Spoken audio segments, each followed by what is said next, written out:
obligé de dire des vérités qui dérangent, des vérités qui blessent, des vérités qu'on n'aime pas entendre, les gars. Mais il faut les dire, à un moment donné, il faut qu'on arrête et il faut les dire, je suis désolé. Depuis ce fameux prime européen de l'Olympique de Marseille, à jamais les premiers, on ne cesse de le répéter, ça commence à être poussiéreux, les gars, ça commence à dater.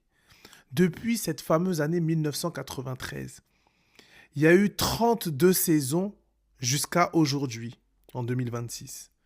Et sur les 32 saisons qu'il y a eu, combien de saisons l'Olympique de Marseille a réellement joué le titre, je ne parle pas en Europe, hein, en championnat de France? 98-99, avec Roland Courbis, voilà. Titre perdu à la dernière journée contre les Girondins de Bordeaux, voilà, qui a fait très mal, celui-là, ok.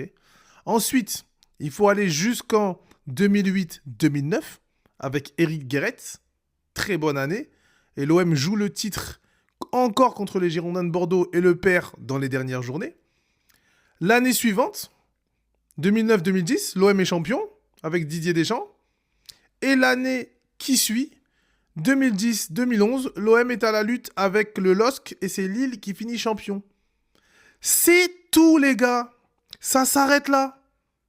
4 saisons sur 32 et on s'affole sur notre club pour 4 saisons sur les 32 dernières où on joue le titre en France, en Ligue 1. Les gars, parce qu'en Europe, on est un petit club. On est un petit poussé, en Ligue des Champions en tout cas. On est un petit poussé hein, depuis cette époque-là. On fait quelques petits parcours en Europa League sympa, mais ça s'arrête là. On est un club, on est devenu un club correct de Ligue 1 et inexistant en Europe. Voilà. Et à partir du moment où on aura accepté ça, ça va être beaucoup plus facile de dédramatiser certaines défaites et ne pas trop s'enflammer sur certaines victoires.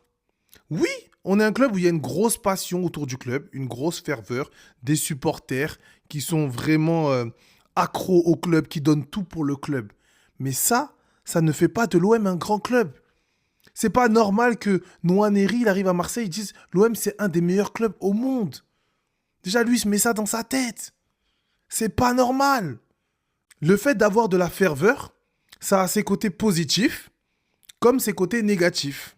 Comme le fait d'avoir aucune ferveur, par exemple à Monaco, ça a ses côtés négatifs, oui, mais ça a aussi ses côtés positifs. Moins de pression, plus de tranquillité. Mais c'est pas ça qui fait de toi ou qui ne fait pas de toi un grand club, un gros club, les gars. C'est les résultats, le travail, la politique, les joueurs qui viennent, les joueurs qui progressent, les titres, le palmarès. Voilà. Donc à un moment donné, il faut dire la vérité sur l'Olympique de Marseille. Ouvrir les yeux.